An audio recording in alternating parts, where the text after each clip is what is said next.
bastards, mutineers, saboteurs, enemies of the people. As the Brexit debate approaches climax, it is running short of terms of abuse.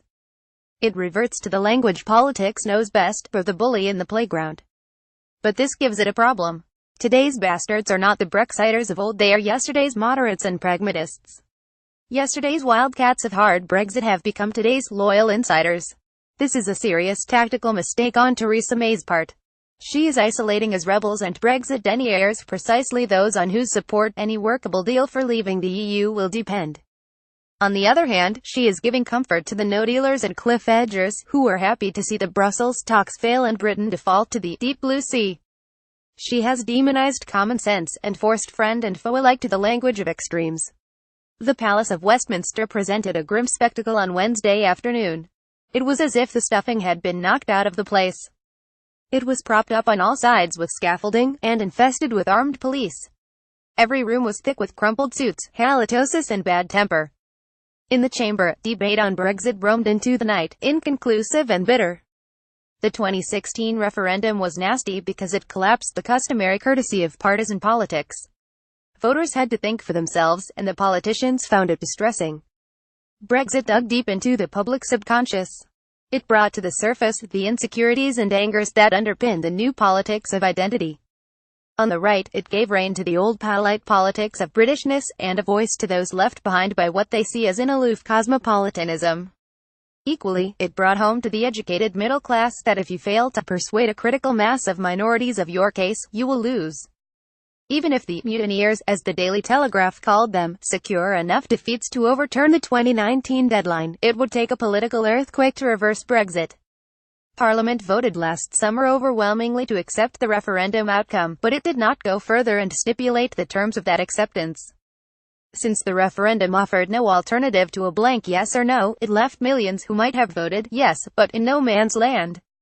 That was when May should have stated clearly a desire for Brexit, but soft Brexit. She should have forced the no-dealers to choose collaboration or rebellion, and Labour and Liberal Democrats to assist her in that traditional role of Tory Prime Ministers, to fashion a compromise with her party on Europe. Every Tory Prime Minister since Edward Heath has had their anti-European fanatics, a sort of discomfort blanket. Thatcher did, over the single market. John Major did, over Maastricht. David Cameron did, over the referendum. They all had their bastards, but they kept them outside the tent. They caused much damage, but until Cameron they never dictated policy. May has them inside the tent, and called them allies. That is dangerous.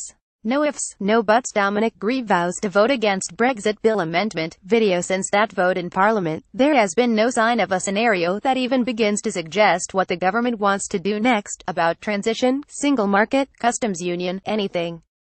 May said in her Florence speech in September that, while she had to withdraw from the EU, she wanted a fair settlement and a frictionless economic relationship with Europe. It was, yes, but. Yet she remains tongue-tied in articulating what the but really means, as it cannot sensibly mean the deep blue sea of hard Brexit. Wisdom would fasten on to what the British electorate thought it meant in the referendum. Every poll indicates that it meant soft, not hard, Brexit yes to open borders and open trade, yes to reasonably free movement, no to unnecessary regulation, and to unfair access by foreigners to state welfare, as in other EU countries. May's task was to allay the fears voters had of their British identity being eroded, while maintaining a frictionless relationship with European states. It was to sell some version of a Norway, or other compromise deal. Democracy always finds it hard to summon troops to the banner of moderation. The Prime Minister has been unable to master the new geography of Brexit politics. She has driven both sides to the extremes, where they have all the best tunes. The biparty system and the architecture of Parliament favor thesis against antithesis, not synthesis. Democracy always finds it hard to summon troops to the banner of moderation. The middle ground murmurs sotto voce.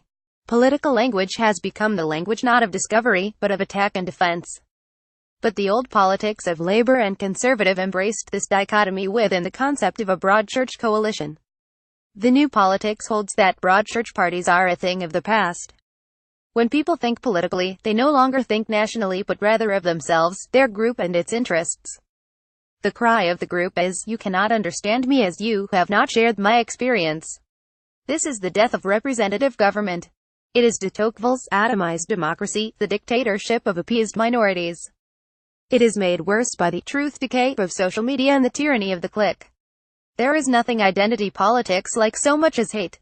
The U.S. political academics Jonathan Haidt and Mark Lilla have warned that immoral confusion over group identity risks distorting liberalism's message and prevented it from becoming a unifying force capable of governing. This is not just some intellectual reflection.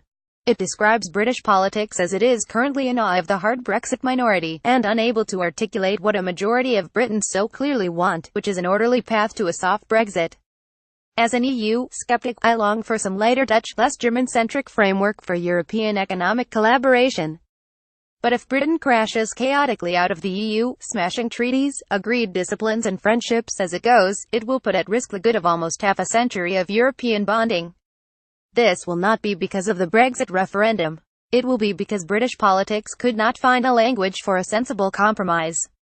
It could not find a grammar of the sensible centre. The truth is, May has chosen the wrong bastards. Simon Jenkins is a Guardian columnist.